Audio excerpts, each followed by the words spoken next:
A cultura de violência contra a mulher é algo arraigado na mentalidade do brasileiro. E pelas notícias internacionais que temos no mundo. Isso ultrapassa fronteiras, não é privilégio do brasileiro essa situação. É algo que se repete em vários outros locais. Nem todas as mulheres gostam de apanhar, só as normais. E assim, embalados por esses ensinamentos, nós crescemos, nos desenvolvemos, chegamos até agora. Em dias de facilidade, em dias de maior avanço técnico, maior avanço intelectual, maior avanço de costumes, porém, mantendo-se costumes que vêm de décadas passadas. Por favor, mais um. Com isso, nós chegamos na Lei 11.340, de 2006. Doutor Durso, só para lembrar, eu tenho a satisfação de dizer que, conforme informação da própria OAB, a primeira palestra sobre a Lei Maria da Penha, quem fez fui eu. Pouco antes da lei sair, ali na OAB Central, na Praça da Sé, fiz uma palestra, comecei com 26 slides, hoje já está com 66. 66, senhores. Se alguém tiver horário, que já se previna, porque nós vamos longe aqui hoje. O que nós tivemos de necessidade na lei? Prevenir, punir e erradicar a violência contra a mulher. É alguma coisa que, conforme eu já estava dizendo, faz parte do cotidiano do nosso povo. Recentemente, lendo o livro 1822, de Laurentino Gomes, eu vim a receber algumas informações interessantes. Uma delas de que Dom Pedro I, já de caso com a Marquesa de Santos, até então Maria Domitila não tinha recebido o título, veio a agredir a imperatriz Leopoldina, que se encontrava grávida. Um exemplo vinha de cima. Era alguma coisa que não havia para quem se reclamar. Prevenir. Temos que tomar algumas medidas para esclarecimento da comunidade, para esclarecimento das pessoas. Temos que punir. Infelizmente, há que se punir. Não há outro método de aplicação mais efetiva da lei penal. Sei que vou ser contestado, mas isso ao final. Infelizmente, a punição, ela faz parte. E quando eu falo de punição, eu gosto de citar um caso acontecido com um juiz que se aposentou como desembargador, solteirão, toda a família dele morava nos Estados Unidos, então ele ia passar as férias lá. E ele contou que, certa feita, estava com o carro do irmão, um carro novo, aquela época que a gente ainda andava nas carroças antes do Collor, né? E ele pegou o carro do irmão e começou a acelerar numa daquelas autoestradas maravilhosas. O irmão falou, diminui, diminui, diminui. Ele, não, peraí, se vier uma multa eu pago. Diminui, depois a gente conversa. Diminuiu, muito bem. Neste estado, se o meu carro for multado por estar em alta velocidade, em alguns dias eu começo a receber avisos dizendo que meu seguro de vida, durante 5 anos, vai ter uma alíquota de 20% a mais, porque eu não dou consideração à minha vida e segurança. O meu plano de saúde vai ter o mesmo aumento, a hipoteca da minha casa o mesmo aumento, os empréstimos que eu pegar o mesmo aumento, etc, etc. Então, vamos andar na velocidade. Ou seja, Estados Unidos, que a gente sempre gosta de falar, não, lá o pessoal cumpre a lei. Ele cumpre a lei porque o efeito do descumprimento é terrível. Infelizmente, tem-se que punir, mesmo porque, se não houver, de repente, a parada, até se chegar na educação, se demora. Exemplo recente foi as paradas antes de faixa de segurança, que a Prefeitura Municipal de São Paulo instituiu. Todo mundo sabia que não era para parar em cima de faixa, mas se parava. Aí fizeram uma campanha, deram uns dias para as pessoas se acostumarem e depois iniciaram as autuações, para diminuir o perigo. Infelizmente, até se educar, a solução às vezes é essa. E erradicar a violência contra a mulher. Vamos tirar a violência contra a mulher, deixe de existir. E com isso a criação dos juizados de violência doméstica e familiar contra a mulher. A base é constitucional. A família, a base da sociedade, tem especial proteção do Estado. No parágrafo 8º, o Estado assegurará assistência à família na pessoa de cada um dos que a integram, criando mecanismos para coibir a violência no âmbito de suas relações. Queiramos ou não, a família é a base da sociedade. É ali que as pessoas vêm adquirir a sua iniciação em respeito a normas e educação. Eu, desde pequeno, tive, felizmente, uma boa base familiar e ouvia aquilo que era dito. Espero ter aprendido muita coisa daquilo. Espero ter desenvolvido. Então, nós temos que procurar manter a base familiar. E o legislador, dentro desse ambiente familiar, ele trouxe a fórmula de diminuir a violência doméstica. No âmbito daquelas relações, vamos criar mecanismos para que seja mais pacífico. E também em cumprimento de tratados internacionais. Por favor. Esse artigo 1º, inciso 3, eu acho que ele se aplica a muitas coisas. República Federativa e tem como fundamentos a dignidade da pessoa humana. Certa feita eu fiz um estudo para um trabalho que tinha que apresentar sobre a dignidade da pessoa humana. E fui vendo como isso era variável ao longo dos tempos. Inclusive dos nossos ancestrais, meu e do Dr. Nassib, lá da antiga Pérsia, tem uma frase que bem define o que era então considerada a dignidade. É digno aquele homem que tem uma mulher jovem, um bom animal de carga e um escravo. Pronto, com isso já se tinha a base da dignidade naquela época. O conceito vai variando ao longo do mundo, ao longo do tempo, conforme a evolução, e nós temos realmente essa preocupação em tudo que nós fazemos. Dar uma base para as pessoas para que elas sejam felizes. O que é dignidade particularmente para mim? É uma vez ou duas por mês eu me recolher ao meu retiro, vou lá para Campos do Jordão, levo livros e fico sozinho lendo livros. Às vezes minha mulher não vai, pode ser que ela nem acredite que eu fico lendo livro, mas é o que eu faço. Eu vou lá. Tanto que eu levo comida.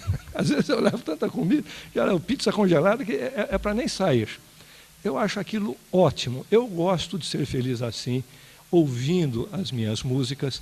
O meu gosto musical varia conforme o momento.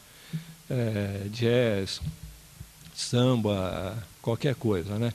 Hoje à noite vai ser tango em ritmo de samba. É assim que nós vamos cantar. Aliás, tem uma maldade, doutor Nassib, que o pessoal está dizendo aí que nesse final de semana os desmanches clandestinos vão receber um grande número de carros importados, sabe? Que é a torcida voltando da Argentina. Mas como eu sou corintiano, eu posso falar, não tem problema. O próximo, por favor. O artigo 5º, ele trata da igualdade das pessoas. Todos nós somos iguais perante a lei. Meu pai, que foi promotor de justiça, depois advogou por quase 20 anos, a última vez que eu o vi em pé, estava cumprindo sua missão no Fórum Criminal, ele já dizia: a lei é igual para todos, porém para uns é mais igual que para os outros. Mas era uma observação tão só maldosa, irônica e sarcástica.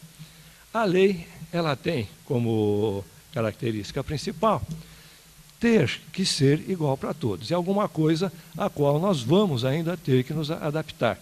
Mormente nesses períodos de CPIs que nós vivemos, de mudanças de costumes, flexibilização dos freios morais e enrijecimento de legislação. Nós vamos ter todo o cuidado com isso. Por favor, o próximo. Artigo 2º, nós já estamos entrando na lei. Eu tenho como princípio que toda lei que leva o nome de alguém me causa apreensão. Toda lei que ela vem de afogadilho, que ela vem em razão de alguma situação. Nós tivemos a Lei Fleury, lá em 75, 77, agora me falhou. Por que veio a Lei Fleury? Porque havia um delegado, Sérgio Paranhos Fleury, tinha vários processos em andamento de homicídio, relacionado ele com o Esquadrão da Morte, e, à época, quem era pronunciado, automaticamente ia preso. Então, fizeram uma lei dizendo o seguinte: quem for primário, ele era, não tinha nenhuma condenação, tiver bons antecedentes, uma boa ficha como policial, tiver emprego fixo, tinha, ele era delegado de polícia, endereço lícito, endereço regular, ele tinha endereço regular, não precisa ser preso. Pronto, então veio a lei que até recentemente nós conhecemos como Lei Fleury. Depois, quando sequestraram o irmão daquele publicitário em São Paulo, o Salles, que o outro irmão era deputado federal, fizeram a lei dos crimes hediondos, para pegar, estendendo lá para os sequestros, que era o crime que tinha acontecido. Quando o filho do ministro atropelou e matou uma pessoa lá no Lago Sul de Brasília, o Código de Trânsito foi rapidamente aprovado. Isso preocupa. Por quê? Veio a Lei Maria da Penha? Veio. Ela é conhecida como Lei Maria da Penha. Ela é a única mulher que teve graves problemas de violência doméstica? Não. Entretanto, tivemos que chegar à condição dela, e mais, a reclamo internacional, para que a lei viesse a ser aprovada. O legislador ele devia prever um pouco melhor o que pode acontecer e já tomar medidas. A coisa está se encaminhando nesse sentido. Aliás, a semana passada, encerrando as aulas lá no Barro Branco, estava comentando com os alunos, a rapaziada nova, a migração de crime. E quando eu estava em primeiro grau, eu era até mais ágil nisso. Bom, o crime popular vai ser esse. Então, vão deixar desse crime, vão partir para o outro. É facilmente previsível, nós sabemos para onde as pessoas vão, de acordo com as dificuldades que vão sendo apresentadas. Agora, arrastão em restaurante, pronto. Todo mundo já está tomando cuidado, eles vão partir para outra. Nós temos que aguardar. Por que o criminoso ele tem sucesso? Porque os primeiros crimes a gente não sabe como que ele vai agir. Então, ele tem sucesso até nós entendermos qual é a sistemática. Depois que a gente pega qual é a sistemática dele, aí tudo bem. Nós podemos combater e ele muda. Sistematicamente é assim. Então, lei que tem nome de alguém, lei que venha em razão da premência de um momento, eu fico preocupado, porque eu acho que deveria ser votada para atender toda uma comunidade indistinta, inclusive em forma de prevenção. Mas, felizmente, chegou. Chegou, está aqui. No artigo 2º, ela já traz novidades. Ela se aplica a toda mulher, sem distinção, inclusive, quanto à orientação sexual. Ou seja, a mulher homossexual, ela também está amparada por essa legislação. Ela visa a preservação da saúde física e mental. Quantos e quantos casos nós não encontramos de problemas relacionados à saúde mental de pessoas em razão dos maus tratos que sofreram. E garante o aperfeiçoamento moral, intelectual e social, dar o crescimento. Nós precisamos fazer com que essas pessoas venham a ter uma garantia de vida melhor. Lá em Itapetininga, onde eu trabalhei nos idos de 85, e fiz uma visita lá um dia com o doutor Arildo de Paula, ele teve a bondade de me acompanhar lá numa viagem. Tinha um depoimento de uma mulher guardado lá na sala dos juízes, na salinha do lanche lá. A mulher tinha apanhado do marido. E no depoimento dela, ouvida em juízo, ela disse o seguinte: eu vou fazer um pouquinho a voz típica local. Como eu também tenho raízes tapetininganas, não estou ofendendo ninguém ao fazer o sotaque local. Falei, eu fui com meu marido no baile. Chegou no baile, meu marido falou, hoje eu não vou dançar, mas você pode dançar com qualquer pessoa, mas não dança mais de uma música com ninguém, porque senão você vai ficar falado. Aí dancei com o compadre. O compadre veio, me tirou, dancei. Aí voltamos, meu marido falou assim, não dança mais com o compadre, você já dançou com ele. Aí o compadre veio e me tirou outra vez para dançar, eu fui e dancei mais uma vez com o compadre. Aí meu marido falou, você já dançou duas com o compadre, não dança mais com ele, senão você vai ficar falado. Aí o compadre veio e me tirou a terceira vez para dançar, eu fui dançar. Aí, doutor, meu marido levantou, foi no meio do salão, me pegou pelos cabelos, me esbofeteou, me tirou de fasto. Finalmente ele provou que me amava. É cultural. Provou que amava, essa é boa. Cultural. E nós temos que começar a demonstrar para as pessoas que não é bem assim. Aquele negócio de quem ama bate, quem bate esquece, quem apanha nunca. Está em várias músicas aí que a gente ouve, mas não é bem assim. O artigo 3º estão assegurados direitos, a segurança, saúde, religião, etc. Todos aqueles direitos que são inerentes a qualquer pessoa. Senhores, quando há necessidade do legislador chegar e falar, a mulher em sua casa, ela tem direito à segurança, a mulher em sua casa, ela tem direito à saúde, a mulher em sua casa, ela tem direito à religião, é porque a situação estava feia. Quando se precisa dizer isso abertamente, ou melhor, repetir isso, é porque o negócio estava feio. E a incumbência dessas garantias é a família, a sociedade e ao poder público. Deve começar tudo dentro do lar. A sociedade, nós temos que verificar o que acontece ao nosso redor. E o poder público, ele tem que tomar cuidado. A interpretação é visando os fins sociais e as condições peculiares das mulheres em situação de violência doméstica e familiar. Gostaria que cada um dos senhores estivesse tomando esse café, mas a xícara é pequena e sinto que os senhores não possam desfrutar, mas o cheiro está bom. Qual é a condição peculiar da mulher? Eu, no início de carreira, eu ficava meio irritado quando via algumas mulheres chegando para depoimento e dizendo, não, eu não apanhei, não aconteceu nada. Tinha apanhado, tinha um laudo. Falei, por que a senhora foi então à delegacia, registrou ocorrência? Não, fui pedir uma informação e o delegado que fez isso, eu não queria isso.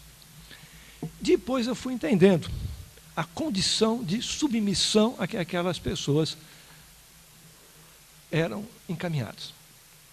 Elas eram humilhadas, eram pisadas e não tinham como sair. Vai sair, vai sobreviver como? Uma mulher com 2, 3, 4 filhos, pequenos, em regra, como que ela vai sobreviver fora daquele ambiente? Então, muitas vezes, submetiam-se àquela agressividade, porque era um modo de manutenção da família. Na prática, o artigo 4, ele traz alguma desigualdade.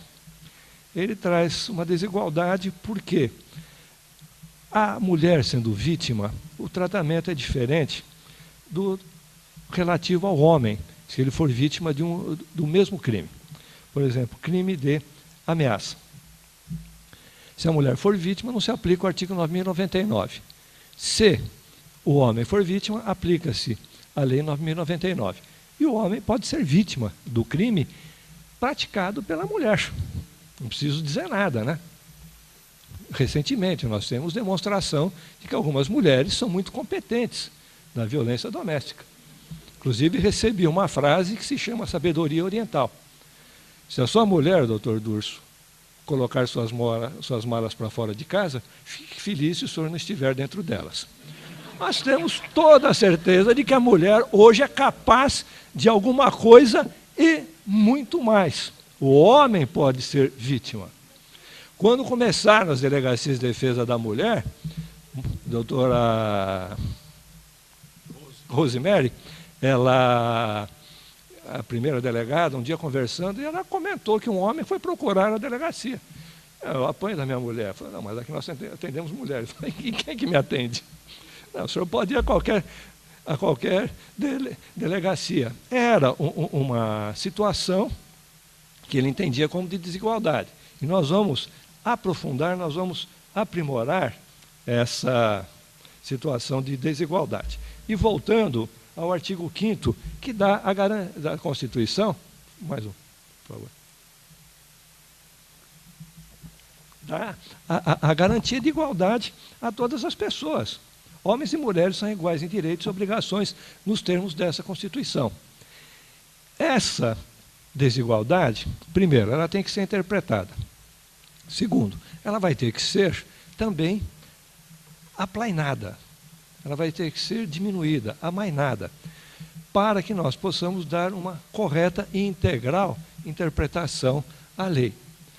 Todos são iguais, mas essa lei ela veio criar uma desigualdade.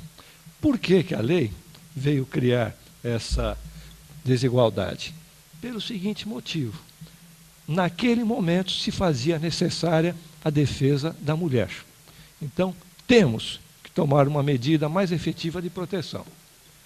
Eu acredito que, com o tempo, a situação vai ser nivelada, desde que haja um aprimoramento das condições de tratamento entre pessoas. Mas vai depender de educação. O Estatuto do Idoso também, se nós pegarmos o artigo 94, ele estabelece uma fórmula para a aplicação da Lei 9.099. E aqui me ocorre o seguinte, a dúvida colocada é essa. Se um casal de idosos for vítima do dispositivo, há um tratamento diferenciado para o homem em relação à mulher. Vamos imaginar que a violência doméstica seja praticada por um filho ou alguma pessoa que conviva com um casal de idosos e tanto o homem como a mulher, eles sejam vítimas da agressão. Um tratamento legal para o homem, outro tratamento legal para a mulher. Essa situação que nós temos necessidade de melhorar. Mais um, por favor. A unidade doméstica. Espaço de convívio de pessoas com ou sem núcleo familiar. Porque aqui nós vamos ver estendida a lei para repúblicas, mulheres que morem juntas por algum motivo, e estabelece-se uma convivência. No Código Penal já havia essa fórmula com relação a esse tipo de convivência. A família é a convivência natural, é a afinidade, a vontade expressa, a relação íntima, sem exigência de coabitação. Pode ser que pessoas, namorados, eles venham a ter uma convivência, cada um num local diferente. Eles convivem, são conviventes, companheiros, etc., como queira se chamar no dia de hoje, porém, eles estão estabelecidos em locais diferentes. Aplica-se também a lei. Aliás, a respeito disso ainda do caso da atualidade, né, o caso Ioc, temos aí a última namorada, digamos assim, da vítima, que já anunciou que vai pedir seu direito à partilha, dizendo que teve uma convivência com ele, ainda que ele morasse com a esposa, mas ela estava lá com ele. E, repetindo, orientação sexual livre. Pode ser homossexual, etc., não há impedimento. O artigo 7º ele fala das formas de violência contra a mulher. Violência física. A violência física é a mais fácil de nós imaginarmos. A agressão, bater, espancar, causar alguma a lesão efetivamente naquela pessoa. É mais fácil porque não exige nenhum requisito de aprimoramento intelectual. Bater, qualquer um bate. Violência contra a saúde psicológica e autodeterminação. Forma ampla, né? No que se falou autodeterminação, a coisa ganha vulto porque aniquila-se a vontade de outra pessoa. Quantos e quantos filmes já nós não vimos desses? Tem um muito antigo, chamado Na Cova das Serpentes, onde a mulher é encaminhada para uma clínica psiquiátrica sob o pretexto de que ela está tendo variações no seu estado mental, e ela tenta reagir, e cada vez que ela reage, mais se consolida que ela tem um problema mental, né? Infelizmente, a agressão, pela reação dela, fazia com que aparentasse problema mental. E, em determinado momento, ela se deixa dominar pela situação, que é a cena final. Conto para os senhores? Conto. O filme é muito antigo, vocês não vão encontrar. Não tem nenhuma locadora de bairro, talvez na 2001, né? Cena final é os enfermos mentais do sanatório andando em fila e, visto por cima, é o comparativo com a cobra das serpentes, aquelas filas se entrelaçando, fazendo aquele movimento. E também a violência é a violência sexual. A mulher tem a livre disponibilidade de seu corpo para relacionamento, reprodução, etc. Está claro que é a famosa história. Hoje estou com dor de cabeça. Infelizmente, isso leva a que muitas vezes o homem ele procure alguém que não tenha enxaqueca. E, do jeito que a coisa anda, não é difícil encontrar alguém que não tenha enxaqueca, né? Aí dá toda aquela situação. Hoje eu não estou bem. Então ele vai para fora. Mas, falando sério agora, a disponibilidade de seu corpo. Cada casal vai ter que se ajustar, cada casal vai ter que se entender. Antigamente, as pessoas ainda podiam ser surpreendidas, já no desenvolvimento do casamento, com uma regressão da mulher, um comportamento que fosse mais conservador, menos permissivo da mulher. Hoje em dia não, hoje em dia começa-se o namoro, a coisa já se desenvolve com uma facilidade crescente. Então, as afinidades sexuais já podem ser vistas desde o início. Mas, e esse filme é mais recente, chama-se A Rainha Nua, né, em espanhol, La Reina Desnuda. O rei de Espanha, ao ter relação sexual com a rainha se apresentava com uma camisola que continha abertura na parte essencial. E reparem que eu usei o singular, na parte essencial. Não havia outra possibilidade além daquela. E o rei saía e ia para as tavernas, se divertia e via as mulheres nuas. E um dia ele falou, por que eu não posso ver a rainha nua? Não pode ver porque tem um decreto dizendo que a rainha, ao estar com o rei, ela não pode estar nua. Então revoga o decreto, faz eu sou rei. E ele revoga o decreto e cria-se todo aquele trauma na corte. Como que a rainha vai estar nua perante o rei? Se era uma lei que impedia, agora tem uma lei que determina. Pronto, vai ser assim. Toda essa evolução de costumes, e vejam, nos anos 50, aqueles filmes de Hollywood, o que nós tínhamos? Casais em camas separadas. Doris Day e Rock Hudson nunca dormiram juntos no cinema. E não porque se soubesse da preferência de Rock Hudson, mas porque não se mostrava naquela época que as pessoas pudessem estar juntas. Acho que a gente até assistia aqueles filmes e ficava preocupado, né? Como que a humanidade chegou até aqui? Uau! Como que se reproduziram antes de nós? Tudo isso era complexo, mas a mulher ela tem o direito ao seu corpo. Ela tem a sua disponibilidade. Pois não. Essa rainha era bonita?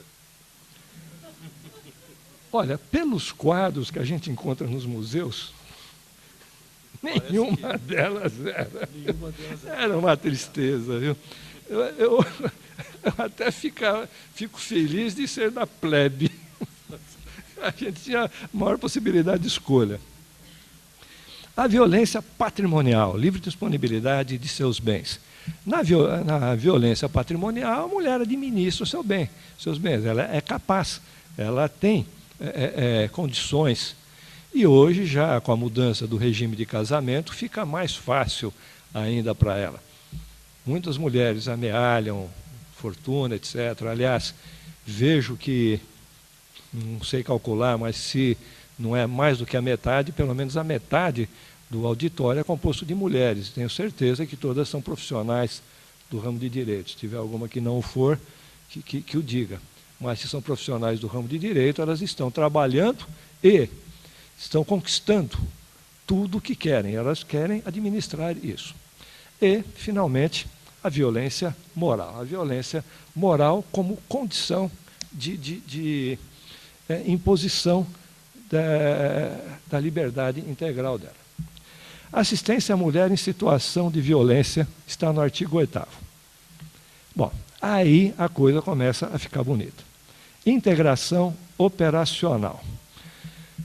A retirada de uma mulher da sua casa ou o afastamento do marido não é alguma coisa fácil. Recentemente até um colega ele deu uma determinação de afastamento, uma pessoa até com alguma proeminência social, financeira no interior, acabou batendo na mulher e foi determinado que ele ficasse a 400 metros de distância dela. Nós que fizemos carreira no interior, conhecemos a cidade, comentamos com ele, falou, pelo tamanho da cidade, os dois vai ter que se mudar, né? Porque 400 metros acabou a cidade. Um vai ficar na zona rural, não tem como chegar lá. Essa integração, são vários órgãos que vão estar juntos. Estudos e estatísticas sobre violência doméstica. Precisamos dessa atualização. Tem muita coisa que nós não sabemos o que acontece. Uma observação que é sempre feita é essa. Quantos abortamentos são realizados no Brasil?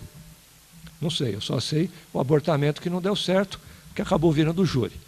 Aquele que foi feito numa clínica clandestina, por uma curiosa, uma aparadeira, enfim, uma parteira de uma região longínqua, ou de bairro de periferia. Aquela que foi feita no Hospital Primeira Linha, numa clínica boa, essa eu não tenho estatística porque deu certo e não chega para nós. Posição da mulher nos meios de comunicação, estereótipo e violência. Gente, eu ainda acho graça na Praça é Nossa. Eu ainda acho alguns quadros dali engraçados. E ultimamente eu até achava ousadas algumas vestimentas, se assim podemos chamar, com que algumas mulheres se apresentavam. Mas aí, nesse novo canal da Globo, parece que é canal Viva, né? Vida, alguma coisa assim, eles estão passando programas antigos. E está passando agora o Viva o Gordo. Se vocês não tiveram oportunidade, assistam, porque vocês vão ver que o Jô Soares foi engraçado uma época. Tem alguma coisa de importante. E assistindo lá, esse final de semana, eu falei para minha mulher, gente, olha, se o pessoal fala de mulher sem roupa hoje, o programa do Jô era o máximo, né? O máximo que a gente poderia. Aquilo em teatro de rebolado, muitas vezes, seria chamado de tapa-sexo, porque as vestimentas das mulheres estão mínimas ali. E o estereótipo da mulher é esse. Uma pessoa insegura, uma pessoa frágil, uma pessoa que faz besteira. A maior parte das anedotas da mulher vem em relação desses fatos. Nós precisamos começar a rever. Também, na dissociação da mulher como submissa, uma outra condição. Comunico para os senhores, faleceu ontem Nora Ephron. Nora Ephron foi uma cineasta norte-americana, faleceu com 71 anos de idade, de uma infecção no sangue, mielodisplasia, é uma coisa bárbara, mata com rapidez. Nora Ephron foi quem fez aquele filme, ela fez 5 filmes com a Meg Ryan. Harry Sally feito um para o outro, aquele outro que a Meg Ryan vai encontrar o fulanos, sai de Seattle, vão se encontrar em Nova York. Esses são os dois principais. E a Nora Ephron, ela ficou famosa por uma situação. Ela dizia, eu sou feminista, porém, não de rasgar o sutiã, mas de mostrar que a mulher ela tem uma posição estável na sociedade. E uma das cenas mais marcantes do cinema nos últimos anos, ela criou no filme Harry e Sally, feitos um para o outro, em que a Meg Ryan simula no restaurante estar tendo um orgasmo. O restaurante todo para olhar para ela. Ela, sem ser grotesca na fórmula, ela conseguiu trazer uma posição.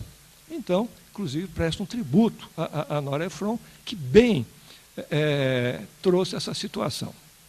E, finalmente, criação de delegacias de atendimento à mulher. Essas delegacias de atendimento à mulher, teve uma época em que eu fazia uma crítica maior. Hoje, eu ainda faço uma certa crítica, porque quando nós temos delegacia de defesa da mulher, sob aquele argumento, mas lá ela é melhor tratada, porque na delegacia comum não dão atenção a ela. E, gente, é um absurdo. Como é que na delegacia comum não vão dar atenção a ela? Aí eu resolvo o problema. Então, eu criei uma delegacia para atendimento para a mulher. Ou seja, eu estou colocando que ela é inferior mesmo. Eu estou admitindo isso. Hoje, essa minha forma irascível de ver o assunto está um pouco atenuada, reconhecendo que há necessidade de uma especialização e a necessidade de uma habilidade inata. Tem que ter, para alguns setores de investigação, nós temos que ter alguma coisa que seja melhor, uma vocação. Quem vai trabalhar lá tem que ter uma vocação. Também campanhas educativas, implementação de convênios e programas para erradicar a violência, capacitação policial, não só para esse assunto, mas para vários outros assuntos. Nós temos que capacitar melhor o nosso policial.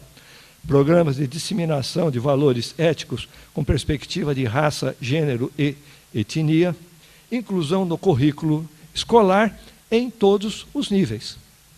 Temos que levar avante todas as questões. Por favor. Aí vem assistência à mulher em caso de violência. Bom, fico tranquilo. O SUS, Sistema Único de Saúde, está amparando a mulher. Então, não vejo motivo para que nós tenhamos qualquer temor. Ela está muito bem atendida. Falo isso com uma relativa ironia, mas o SUS até que está melhor, né? Está dando uma equilibrada em alguns lugares. E mais, o Sistema Único de Segurança Pública, integração de dados. Há necessidade de começarmos a integrar dados. É alguma coisa que o legislador brasileiro resiste tremendamente. Uma pergunta que, quando eu dava aula de criminologia, fazia: temos serial killer no Brasil? A classe respondia: não. Falava, não sei se temos serial killer. Nós não temos uma informação policial para saber se há serial killer ou não. Não sei se tem alguém praticando esse mesmo crime em vários estados da federação, porque eu não tenho integração de informações. Aí o pessoal fala, mas é difícil a integração de informações policiais. É muito difícil. Agora, o Renavan, que tem para o Brasil inteiro, conseguem cadastrar veículo. Carteira Nacional de Habilitação, conseguem cadastrar a CNH. Porém, quanto ao criminoso, não há integração desses dados. Então, nós não sabemos o que acontece. Às vezes, nós temos uma visão diferenciada em relação àquilo que está próximo de nós. E mais ainda, no parágrafo único, o juiz incluirá a mulher nos programas assistenciais visando a sua proteção. Muito bem. Essa proteção, ela vai ser dada de que forma? O sistema de amparo a testemunhas, etc., tem uma boa intenção, mas não atingiu todos os seus objetivos. O juiz também assegurará remoção de funcionária pública. Isso é prioritário. Numa cidade como São Paulo, removendo a funcionária pública de um local para outro, pode ser que a coisa se resolva. Vamos pegar uma cidade do interior. Eu sou do interior, sou de Presidente Venceslau, nascido lá. Vai remover a moça para onde? A cidade não é tão grande que eles não vão mais se ver. Vão se cruzar continuamente. E mais, se houver necessidade de remoção de cidade, se ela for funcionária pública municipal, como é que eu vou remover para outro município? Manutenção de vínculo trabalhista, quando necessário o afastamento. Até 6 meses, ela pode ser retirada do trabalho, mantido o vínculo trabalhista. Quer dizer, a mulher, hoje, ela vai trabalhar, o pessoal, a empresa já quer perguntar, fez laqueadura, filha? Você pretende ter filho, etc. e tal. Daqui para frente eles vão perguntar o quê? Casada, amaziada, companheira, vive bem, querida? Está tudo bem em casa? Por quê? Porque é mais encargo que foi criado. O empregador, ele recebe uma série de encargos e ele fica com obrigações que, de repente, acabam revertendo de uma forma contrária. Garantia de emprego. Por favor. Essa garantia de emprego é equiparável à estabilidade provisória. E ela pode voltar à função e tem o pagamento do período. Então, o TST tem entendimento pacífico em casos semelhantes de estabilidade provisória, e eu já fico preocupado de saber como serão as próximas entrevistas de emprego. Por favor. Assistência à mulher ainda. Benefícios decorrentes do desenvolvimento científico e tecnológico. Tudo que vier como novidade vai ter que ser colocado à disposição da mulher, em termos de tratamento médico, cirurgias reparadoras, caso de contracepção, de emergência, em casos de violência sexual, etc. E a coisa está de tal jeito, eu estava vendo essa semana, o rapaz que teve câncer na boca, fez uma campanha para a internet, para angariar dinheiro, para cirurgia plástica, conseguiu juntar 107 mil na conta bancária, aí ele foi sequestrado para que o dinheiro passasse para ele, né? A coisa está cada vez melhor. Benefícios decorrentes do desenvolvimento científico e tecnológico. Colocadas as facilidades à mulher. E vamos começar pela autoridade policial. Iminência ou prática de violência doméstica. Caso concreto ou prevenção. Eu tenho uma teoria antiga, e tem um artigo encaminhado sobre o assunto já, onde eu falo da legítima defesa em constância de ameaça. Porque o legislador falou na iminência, ocorrendo a agressão ou na iminência de ocorrer. Mas nós temos uma série de situações, e o exemplo que eu sempre dava era aquele: a mulher que é vítima constante de agressão do marido. Todo dia ela toma o seu corretivo. Aí um dia o marido está dormindo, ela vai lá, pega uma faca, um revólver, ou coloca um veneno na comida. Mas naquele momento ela não está sendo agredida. Não estava, mas era o único momento que ela podia reagir. Então é a constância no estado de legítima defesa. Aqui o legislador ele já deu essa abertura, quebrando aquela rigidez do Código Penal, na iminência da prática de violência. A coisa está se encaminhando, vai acontecer isso. Descumprimento de medida protetiva de urgência deferida. Vai procurar a polícia. Essa medida protetiva é aquele afastamento, a manutenção de distância, etc. Antes da lei estar em vigor, eu já, nos casos aqui que eu recebia de violência doméstica aqui no Fórum da Barra Funda, estive prazerosos anos na 12ª Vara Criminal, e eu, muitas vezes, eu colocava na condição a manutenção de uma distância entre as pessoas. Esperava que eles tivessem a condição de autoconceito para cumprir, porque nós não temos como fiscalizar isso aí. Que mais? Artigo 11, por favor. A autoridade policial, garantir proteção policial, comunicando ao Ministério Público e ao juiz. Encaminhamento ao IML e atendimento médico. A novidade aqui é o atendimento médico. A autoridade policial, ela ganhou uma nova dimensão. O delegado de polícia, ele tem alguns deveres novos com relação à mulher. Que antigamente ele mandava para o IML e terminava, agora não. Ele também tem que encaminhar para atendimento médico. E mais, fornecimento de transporte para a segurança. Mais um. Segurança para a retirada de seus pertences. A mulher vai sair de casa. Ela vai chegar lá e encontrar o desvairado esperando por ela na porta, etc. Ela vai com a força policial. E, principalmente, informar a ofendida de seus direitos. Ela tem que saber o que ela pode fazer e para onde ela pode se dirigir. Também as demais providências do artigo 12. Ouvir a ofendida, esclarecendo quanto ao direito de representação. Esse direito de representação, bom, vamos falar um pouquinho mais para frente. Tem que dizer para ela, ó, você pode representar. Porque muitas vezes as pessoas registram um boletim de ocorrência e ficam tranquilas, né? Pronto, tudo vai andar sozinho e automaticamente. E tem alguns dispositivos legais que não são automáticos. Colher as provas necessárias. Colher as provas necessárias, conforme nós vamos ver mais para frente, a mulher ela pode inicialmente já pedir uma pensão provisória.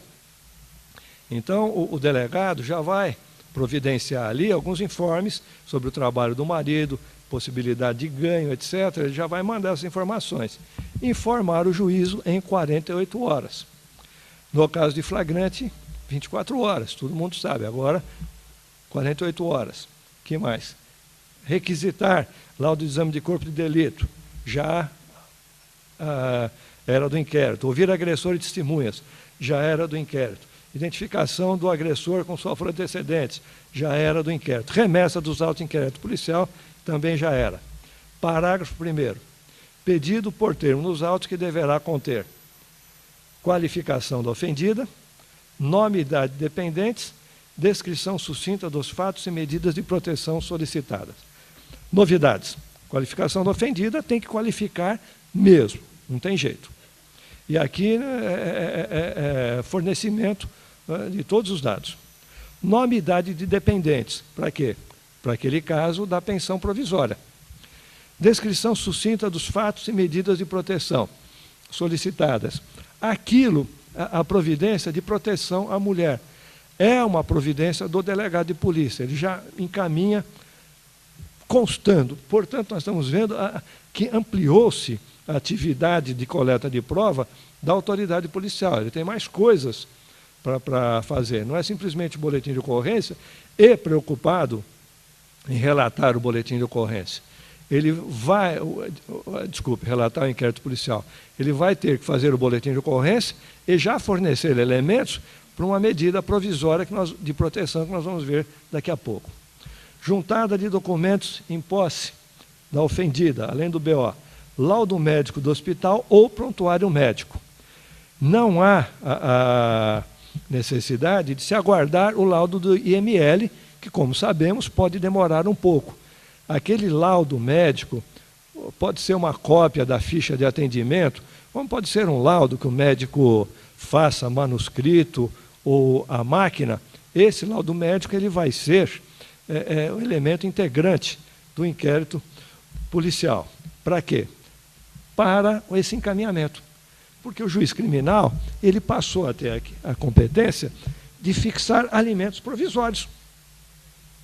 Se o juiz criminal vai fixar alimentos provisórios, ele precisa ter uma base financeira para estipular aquilo, o que vai ser cabível em cada caso. Fulano ganha o salário mínimo, então vai ter que ser proporcional ao salário mínimo. Me lembro de um colega, uns anos atrás, contando que estava fazendo a separação de um casal de altíssima sociedade. Ele falou que quando chegou no momento da pensão, Ele ficou quieto. Pensão mensal, R$80 mil. Ele falou, eu parei de interferir. Falou, porque passou do meu elemento do que é plausível. Bom, vocês desenvolvam e homologam, né? Se estiver bom para todas as partes, caso encerrado. Mas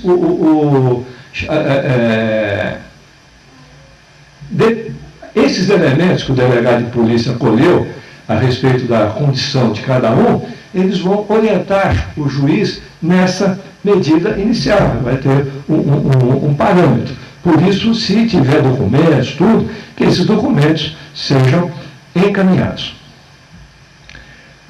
Os procedimentos. Foi a adoção do Código de Processo Penal, Código de Processo Civil, Estatuto da Criança e do Adolescente, Estatuto do Idoso, naquilo que não conflitarem com esta lei. Todos esses dispositivos vão ter aplicação subsidiária. E nós não podemos esquecer que, tratando-se de medida cautelar, o prazo da medida cautelar é 30 dias, conforme o Código de Processo Civil dispôs. Então, aquela medida do juiz penal é por 30 dias. Se a mulher deixar passar os 30 dias, os alimentos provisórios que até então foram fixados decaem. Ela vai ter que entrar com a medida na vara da família. Aquilo é para atender a forma imediata do problema. Juizados. Criação de juizados de violência doméstica familiar contra a mulher. Já foram criados. Antes da lei, em 2003, em outubro de 2003, já tinha sido criado neste fórum criminal o juizado de violência doméstica e familiar, para o qual foi levada a minha juíza auxiliar à época, a doutora Carmen Lúcia da Silva. A doutora Carmen Lúcia, pessoa extremamente inteligente e capaz, foi levada para lá. Tudo bem, fiquei chato porque nós tínhamos uma parceria de trabalho, fiquei chateado que tínhamos uma parceria de trabalho boa, mas ela assumiu aquilo lá. E, gradativamente, o tribunal ampliou aquele juizado para toda espécie de juizados, e depois veio a criar, mais recentemente, no ano passado, esses juizados específicos. E com previsão de funcionamento em horário noturno. Esse problema do horário noturno é alguma coisa que sempre foi difícil. Desde a lei dos juizados especiais, São Paulo tem dificuldade do horário noturno, porque também não temos a estatística do que seria urgente e do que seria premente. Então, no período noturno, acaba funcionando o plantão do DIPO. É como a coisa se encaminha hoje. Por favor. A competência. Local dos fatos, domicílio ou residência da vítima, domicílio ou residência do agressor. A vítima vai escolher. Ela é que vai dizer onde ela quer ver o seu agressor processado. E, retornando àquilo que eu quase contei para vocês antes, renúncia da representação, só perante o juiz. O que acontece? Nós temos muitos casos, isso eu ouço das delegadas das DDMs, em que a mulher, vítima de violência doméstica, ela comparece e diz o seguinte: eu apanhei do meu marido. Queria que a senhora chamasse o meu marido aqui para dar um susto nele. O delegado fala: a senhora tem que registrar um boletim de ocorrência, a senhora vai representar, e essa representação, só perante o juiz é que a senhora pode desistir dela. Fala: não, queria que a senhora desse um susto. Algumas delegadas falam: a senhora quer que eu chame aqui e fale para ele? É isso que a senhora quer que faça? Ou a senhora acha que eu sou tão feia assim que vou dar um susto no seu marido? Infelizmente, a situação é essa. De início, nós tivemos uma diminuição dos boletins de ocorrência de violência familiar contra a mulher. Foi porque a coisa melhorou? Não, foi porque a mulher, preocupada com essa exigência de existência da representação, ela recuou. Então, nós não podemos imaginar que a coisa tivesse diminuído. É que ela ficou com medo. Ela ainda quer viver. Por vários motivos. Ou porque gosta, e mulher é difícil. Mulher, quando gosta, gosta mesmo, né? Não, vou dar mais uma chance, vou insistir, talvez dê certo, né? Corinthians vai pegar essa Libertadores, ele vai ficar feliz, vai me tratar melhor em casa. Mulher acredita no ambiente. Mulher não olha o homem como ele é. Mulher olha o homem como ela gostaria que o homem fosse, como ela imagina que ele poderia ser. A questão prática, manutenção do lar. Em muitas casas ainda é o salário do homem o preponderante. Ela não sabe como é que vai ser. Mas separa e pega uma pensão. Aí pega uma pensão de quem? O cara ganha R$1.000 por mês. Ela pega um terço da pensão dele, R$333. Ela faz o que com isso? Então, todas as situações são gravadas. Vai trabalhar, e vai deixar as crianças com quem? Põe na creche. Gente, nós cansamos de ver as reportagens de começo de ano do pessoal reclamando que inscreveu o filho na creche e não foi chamado. Vai que acha que vai chegar lá e vai colocar, põe na creche particular, R$500 por mês, ela ganha 333. São aquelas situações que na prática são assustadoras. Por favor, o artigo 17. Isso eu já fazia quando tinha a violência doméstica antes da lei, aqui no Fórum da Barra Funda. Tornacib bem sabia disso. Aliás, quando eu fui para o tribunal, Tornacib, e os advogados, no começo da minha chegada lá, faziam a saudação em regra era assim, doutor Rui, da 12ª Vara Criminal, juiz duro, rígido, rigoroso. Um dia o colega de cama, mão pesada, o colega falou assim, o que você faria com os advogados? Assim, mandar o joelhar no milho, se aceitar? Ninguém nem aqui com uma boa lembrança de você. Não. A coisa não é bem assim. Eu pegava pesado, mas acho que nunca fui descortês com ninguém e nem fui contra a lei. Costumo dormir tranquilo. Essa noite... A mensuração da pena, Vossa Excelência era mão pesada. Mas é que cada caso um caso. Quantas pessoas eu dei oportunidade, depois eu conto alguns, quantos, me sinto feliz. Hoje eu sei que eu não vou dormir tranquilo, porque serão tantos rojões pela vitória do Corinthians que será difícil conciliar o sono. Até o pedreiro passou em casa, doutora, amanhã eu vou chegar cedo, que é a rodízio do meu carro, chegou antes das 7. Fala, tudo bem, mas não pense que eu vou liberar para você trabalhar lá em cima, que eu vou estar dormindo, vou comemorar. Cesta Básica. A Cesta Básica foi um instituto muito bom, mas ele acabou perdendo eficácia, porque a coisa ficou muito simples. Eu dava a Cesta Básica, era mão pesada. Fulano, o cara tinha comprado um carro, era a receptação de uma BMW. Ele chegou e falou, não, comprei essa BMW, paguei R$80 mil à vista. Os documentos, a pessoa não tinha os documentos, mas ela ficou de me trazer. Quem era? Não, eu não conhecia aquela pessoa. O senhor pagou em cheque ou em dinheiro? Não, paguei em dinheiro, mas da corrente que eu tinha. O senhor sabia onde ele morava? Não, não sabia onde ele morava. Então tá bom. Minha proposta é a seguinte, o senhor paga R$8 mil de alimentos cesta básica como uma entidade beneficente. Por que 8 mil? O senhor entregou 80 mil para uma pessoa que não conhece, por que não pode dar 8 mil para uma entidade que o juiz, um cara bacana, está indicando? O cara deu 80 mil para uma pessoa desconhecida, dá 8 mil. Bom, fechamos em 5. Então, o meu conceito de cesta básica era esse, alguma coisa que fosse significativo. E não um caso de violência doméstica. Eu me lembro de um advogado que atendeu uma vez uma vítima, foi lá, o agressor era médico, veio para a audiência com a sua Cherokee, e um colega aqui do prédio mandou dar uma cesta básica como multa. Aí quando ele saiu, ele passou perto da ex-mulher e falou assim, por uma cesta básica eu bato em você toda semana. E era mesmo, se a gente pensar bem no resultado, veja, para o animal era melhor o quê? Era mais barato uma cesta básica do que pagar uma consulta psiquiátrica ou com algum psicólogo. Para ele é mais barato, né? Não resolve o problema dele, mas tudo bem, ele economiza. E ainda pega lá o recibinho e joga como doação no imposto de renda, ainda dá uma livrada de cara. É criar respeito por essas situações.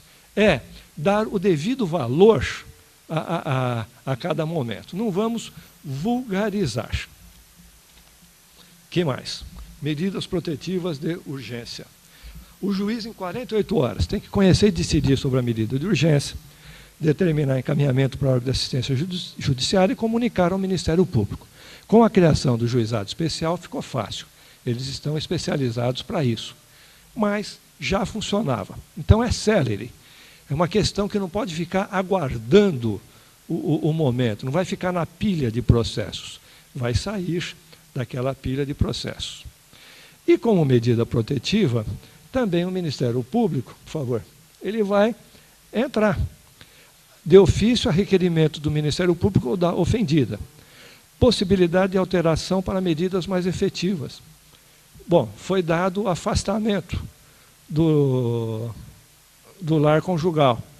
Não foi suficiente, o cara vai no trabalho da mulher, vai criar dificuldade. Cheguei a julgar no tribunal um processo, onde o rapaz saía com a moça, ia para o motel, tirava fotografias da moça lá, que é um perigo. É um perigo, né? Hoje todo mundo tira fotografia de tudo. Quando terminava o relacionamento, ele imprimiu as fotografias, tirou o xerox e colocava no caminho para o trabalho dela. Todo mundo que ia para o trabalho encontrava no poste, na parede. De repente, nós precisamos de uma medida mais eficaz para essa pessoa. E essa aplicação vai ser isolada ou cumulativa. E, prosseguindo, no artigo 20, prisão preventiva em qualquer fase. Essa prisão preventiva ela pode ser revogada, pode ser novamente decretada, de acordo com a necessidade. Essa prisão preventiva é uma modalidade nova que é da lei específica, ela não veio do Código de Processo Penal, ela é específica da Lei Maria da Penha. Também, como medida de proteção, no artigo 21, por favor, a movimentação prisional deve ser comunicada à mulher. Ó, ele progrediu de regime, foi para o semiaberto, está no aberto, livramento condicional, finalmente ele foi solto. E isso deve ser comunicado a ela. Também como medida protetiva, restrição ao uso de armas de fogo. Além do Estatuto do Desarmamento, também nós temos aqui essa possibilidade. E vamos ter que fazer uma análise. Se o marido for, ou se o agressor, né, pode ser marido, companheiro, companheira, hoje já tem o casamento homossexual, que é novidade, todas essas variações, for um policial ou alguém que trabalhe com arma, tudo bem, vai ter que ser comunicado ao superior. Afastamento do lar conjugal e proibição de condutas. Esse rol de proibição de condutas ele é exemplificativo. Aproximação da ofendida, contato com ofendida, familiares e testemunhas, frequência a lugares com interesse na preservação da vítima. Que mais ainda como medidas protetivas? Restrição de visita a filhos menores. Nesse caso, há o atendimento da equipe multidisciplinar. Pode ser que não seja conveniente aquela proximidade. Fui revisor recentemente de um processo em que o casal separado teve aquele problema inicial, mas separaram, parecia que tudo transcorria bem. Em determinado momento, o varão dizendo que queria voltar, queria se reaproximar, e a mulher resistindo. Aí um dia ele estava a filha de